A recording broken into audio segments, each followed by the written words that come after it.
Bonsoir à tous et bienvenue dans le journal. Voici les titres de l'actualité. Nous nous intéressons ce soir à la situation des enfants déscolarisés du village Marchou de Bingerville. Ces écoliers obligés de stopper l'école une fois au collège.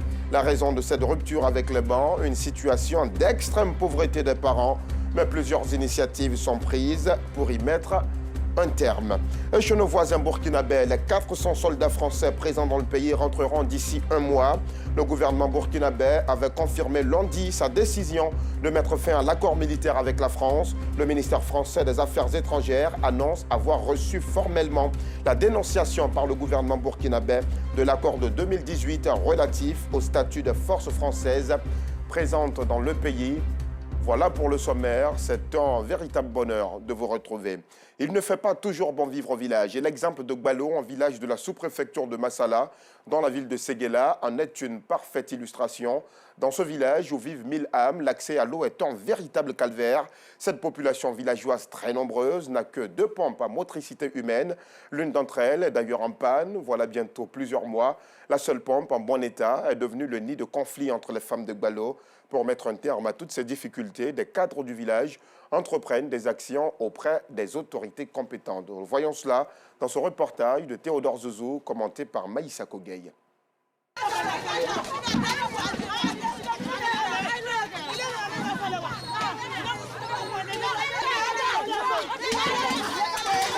Scène de dispute, palabres interminables autour de l'unique pompe à motricité humaine du village de Gbalo dans la région du Ourodougou.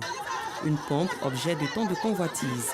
Les protagonistes justifient leur désaccord. Depuis hier nuit, on est ici. Même il n'y a pas un sou d'eau pour qu'on va préparer avec. Matin, là, elle vient me trouver ici. Elle dit qu'elle est devant moi. Je ne peux pas accepter ça.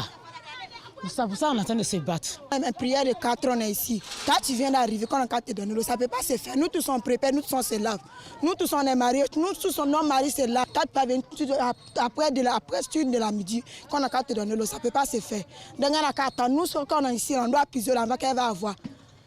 La responsable chargée de la gestion de cette pompe essaie de calmer les esprits déjà surchauffés. Elle revient sur les conditions d'acquisition de l'eau potable. Ils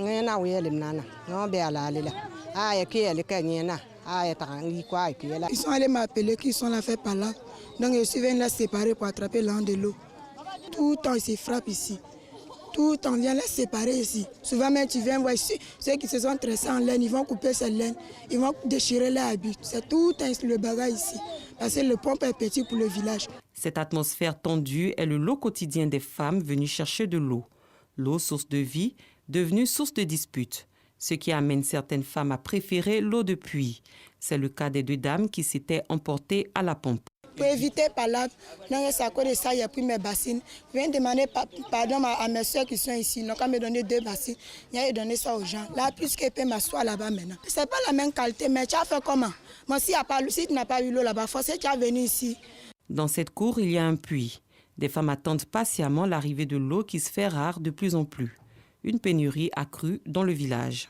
Qu'on puisse de l'eau dedans, ça finit. Donc, depuis à cette heure-là, on attend. On ne sait pas comment on fait. Donc, si ça finit comme ça, on s'attrape. Nous-mêmes, on dormait même.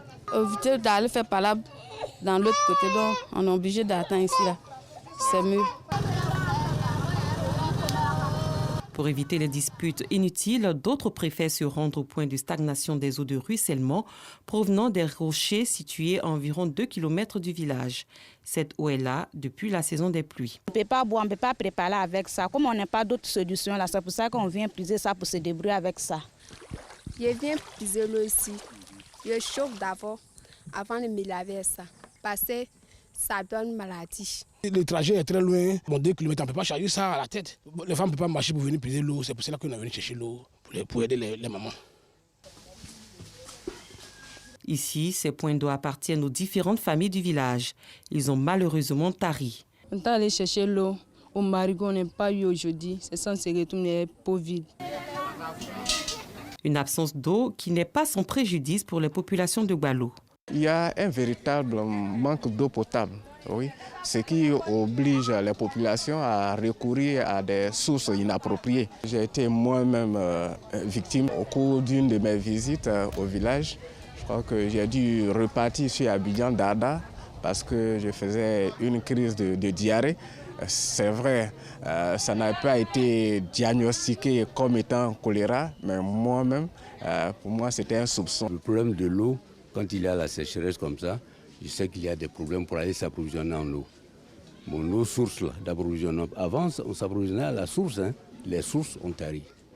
Le problème d'eau, pour se laver, hein, le problème d'eau potable, ça se pose ici. Face au manque d'eau potable, filles et fils du village à leur tête, le directeur de l'hydraulique du Poro ne reste pas inactif pour sortir Gbalo de ce calvaire. Et avec le chef du village, nous avons commencé des démarches pour pouvoir faire un château à multi-village qui va servir Kangui et les 5 autres villages du canton Kangui. Avec nos calculs, le château d'eau doit avoir au moins un volume de 80 mètres cubes. Et la ressource, qui est le forage, il faudrait qu'on puisse avoir une production d'au moins 10 mètres cubes par heure. En attendant qu'une solution définitive soit trouvée, les populations du village de Gbalo, chef-lieu du canton Kandji, à plus de 15 km de Massala, chef-lieu de sous-préfecture, gardent espoir. Elles ont toutes le regard tourné vers les autorités compétentes, mais également vers les cadres de la région. Les ponts piétons de la commune de Port-Bouët sont d'une extrême utilité aux populations. Ils permettent notamment de réduire les risques d'accidents. En dépit de cette importance avérée, certains individus traversent directement les routes, se faufilant entre les véhicules avec tout le danger que cela comporte. À Jean Folly, en plein cœur de Port-Bouët, le reportage de Marie-Paul Vert, commenté par Georgette Sido Fofana. Le pont est bien, ça nous évite beaucoup les accidents, surtout qu'il n'y a pas de feu ici.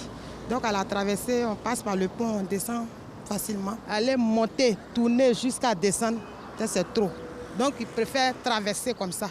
Il n'y a pas de feu, ce n'est pas prudent. Si l'utilité des ponts piétons est connue de l'opinion publique, son utilisation demeure une autre réalité.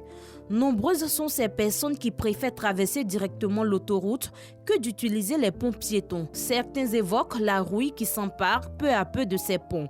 D'autres les trouvent trop éloignés de leur destination. En fait, les ponts sont rouillés. Les fers là, c'est pas solide. Et puis là, quand tu passes en même temps, là, quand tu regardes en bas, là, tu as peur même. Donc là, il faut traverser ici. Là, vous traversez en groupe.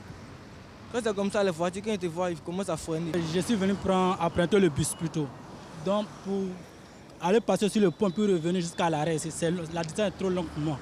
Voilà, donc j'ai préféré en même temps couper la voie ici, là me retourner rapidement, là c'est pour avoir mon bus. Mais au cas où j'aurais décidé d'aller passer sur le pont et si mon bus vient qui part pour me laisser, bon, ça ne va pas m'arranger. Entre l'inquiétude que suscite le pont piéton et le risque d'accident, des usagers ont fait le choix de la sécurité. Chaque semaine, il y a des accidents ici. Donc, pour aider tout ça, je préfère traverser sur le pont. Par rapport à la brise de mer, ça bouffe le fer. Il y a ça aussi, mais ce n'est pas une raison. C'est mieux de monter sur le pont que de traverser. L'autoroute, c'est un peu dangereux. Et puis, nous sommes encore petites. Donc, c'est pour ça qu'on a pris le pont. C'est encore facile. Et puis, nos parents nous ont dit, si on est seul, il ne faut pas, on va traverser. La vie n'a pas de prix pour nous.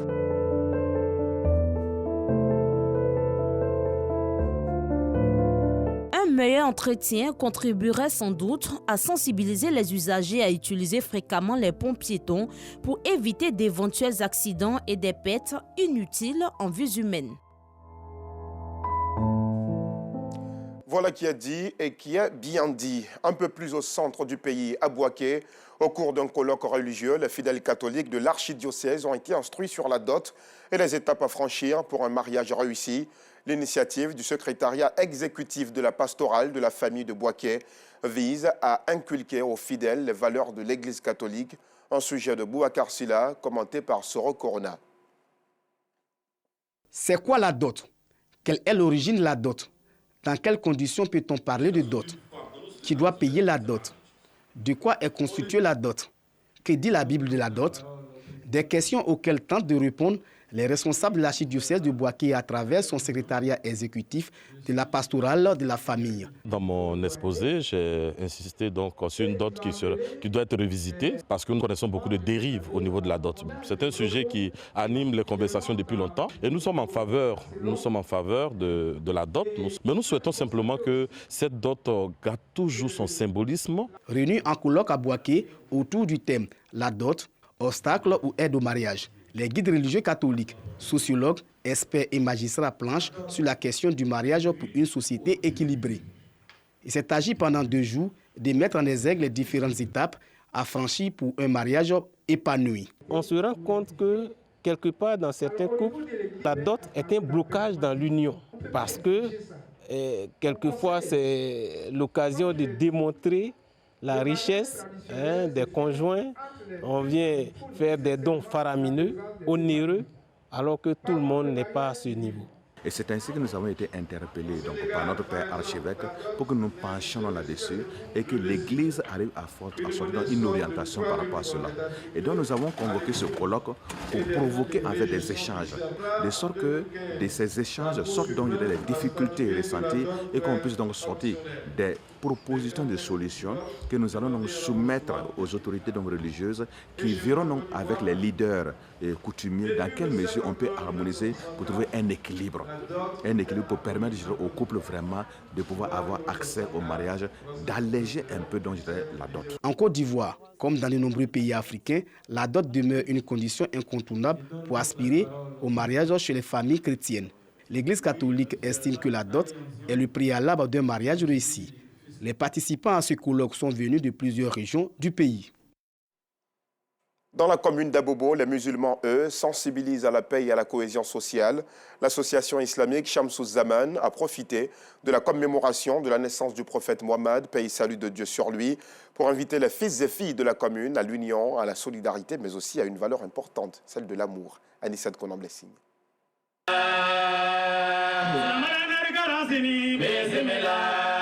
Plus qu'un simple regroupement de haute portée spirituelle, la commémoration de l'anniversaire de la naissance du prophète Mohammed, paix et salut de Dieu sur lui, est devenue désormais une institution pour l'association islamique Shamsou Zaman. Une opportunité pour prôner les valeurs cardinales de la morale religieuse. Nous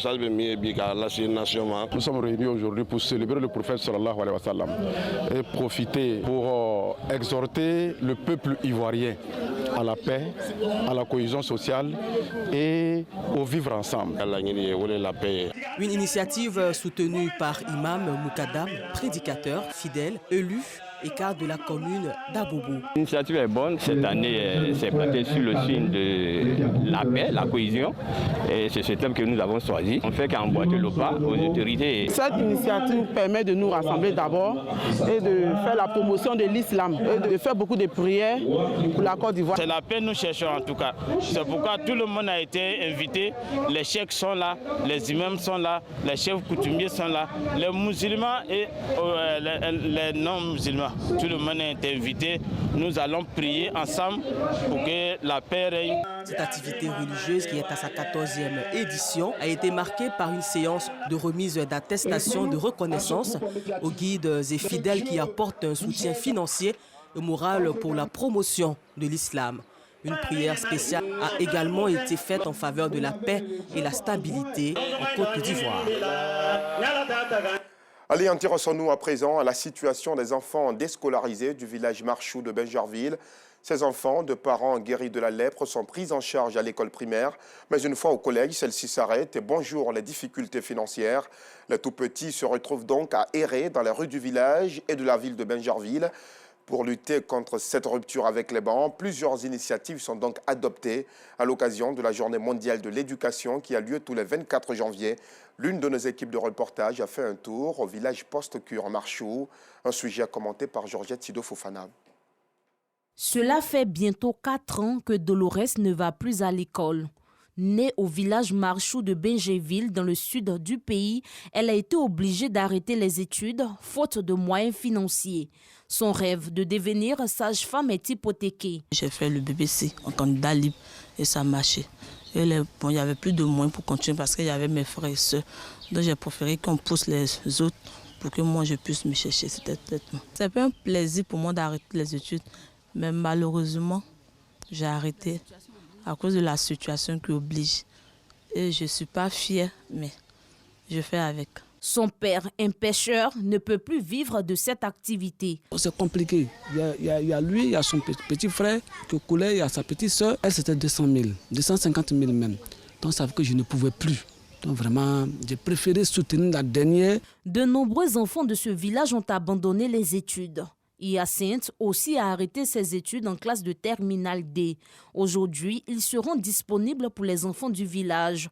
Il leur apprend à lire et à écrire. J'ai préféré suspendre les cours pour plus soigner maman. Le niveau qu'il n'a pas pu atteindre, qu'ils atteignent, depuis qu'ils dépassent même ce niveau, qu'ils deviennent des personnes plus aisées. Donc c'est mon souhait qu'elle a, et ma prière. L'accès à l'éducation est un droit inaliénable. Les moyens faisant défaut, ces enfants du village Marchou sont obligés d'emprunter un autre chemin pour s'assumer dans l'avenir. Ici, à l'école primaire publique d'Atoban, dans la commune de Cocody, nous retrouvons des écoliers en plein apprentissage. Ils ont eu plus de chance. Ils célèbrent avec les enseignants la Journée mondiale de l'éducation. Cette journée est célébrée chaque 24 janvier. Pour ces apprenants, l'éducation a une importance capitale. Plus de quoi on a nommé des activités comme la danse traditionnelle qu'on a nommé thématique. J'aime l'école, ça m'a appris beaucoup de choses. L'éducation, quand on parle de développement durable, je pense que c'est l'éducation. Mieux on investit en l'enfant, mieux on en fait des êtres accomplis. C'est sûr que demain, ils pourront dignement nous représenter. Et donc aujourd'hui, on essaie de mettre tout, parce que l'école, ce n'est pas seulement les connaissances académiques, c'est faire de l'enfant une réelle personnalité. C'est indispensable. C'est l'un des droits les plus essentiels pour l'enfant. Investir dans l'humain, faire de l'éducation une priorité. C'est autour de ce thème que la communauté internationale célèbre la 5e journée mondiale de l'éducation. Un thème évocateur. En 2022, selon l'UNESCO, 244 millions d'enfants et jeunes âgés de 6 à 18 ans dans le monde ne sont toujours pas scolarisés. Le monde culturel ivoirien de nouveau en deuil. L'artiste Ange-Romain Ako, dit Angelo Dogba, est mort. La triste nouvelle est tombée cet après-midi. Le décès est survenu aux États-Unis, où il était installé depuis plusieurs années. En Côte d'Ivoire, Angelo était l'un des précurseurs du rap moderne avec des chanteurs vedettes comme Feu Almighty et Stezo. Écoutons ensemble sa chanson à succès Dogba, parue dans les années 1990.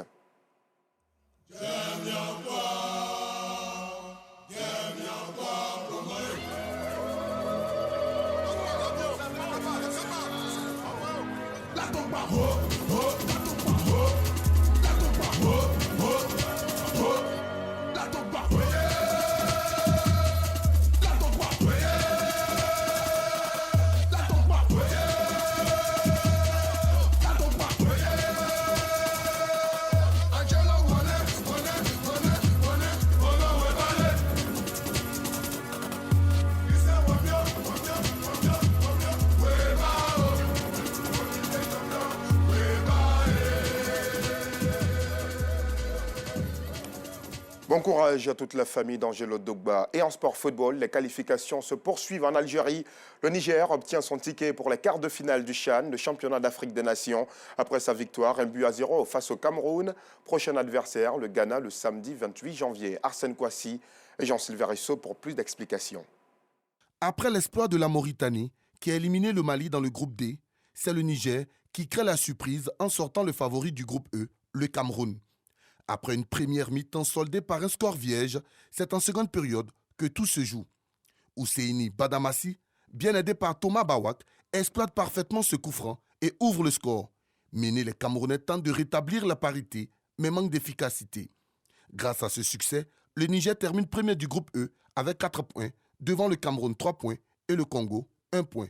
Pour rappel, seul le premier du groupe E se qualifie pour les quarts de finale du CHAN. Samedi, le Niger défiera le Ghana. Comme nous vous le disions en titre, les quelques 400 soldats français présents au Burkina Faso sont priés de partir. La France a annoncé qu'ils s'en iront dans un mois. Dans une note, le ministère français des Affaires étrangères précise que nous avons reçu formellement la dénonciation par le gouvernement burkinabé de l'accord de 2018 relatif au statut de force française présente dans ce pays. Et depuis l'annonce du gouvernement burkinabé, les spéculations vont bon train. Certains parlent déjà d'un possible rapprochement du Burkina Faso avec la Russie, et en particulier le groupe paramilitaire Wagner. Un air de déjà-vu, suivez mon regard. En Mauritanie, le procès de l'ancien président Mohamed Ould Abdelaziz s'est ouvert aujourd'hui devant un tribunal de Nouakchott. Il est accusé d'avoir abusé de ses plus de 10 ans au pouvoir pour amasser une fortune immense. À la tête du pays de 2008 à 2019, Mohamed Ould Abdelaziz est l'un des rares ex-chefs d'État à devoir rendre compte sur la façon dont il s'est enrichi au pouvoir. Il comparaît aux côtés d'une dizaine de hautes personnalités, dont 2 anciens chefs de gouvernement, d'ex-ministres et des hommes d'affaires. Ils ont été placés en détention mardi après-midi en vue de ce procès historique. Ils répondent d'enrichissement illicite, abus de fonction, trafic d'influence ou blanchiment. La Mauritanie est classée 140e sur 180 par l'organisation anticorruption Transparency International. C'est la fin de ce journal. Merci de nous avoir suivis. Prochain rendez-vous avec l'actualité sur RTI2 à 12h30 demain. Excellente soirée, portez-vous bien.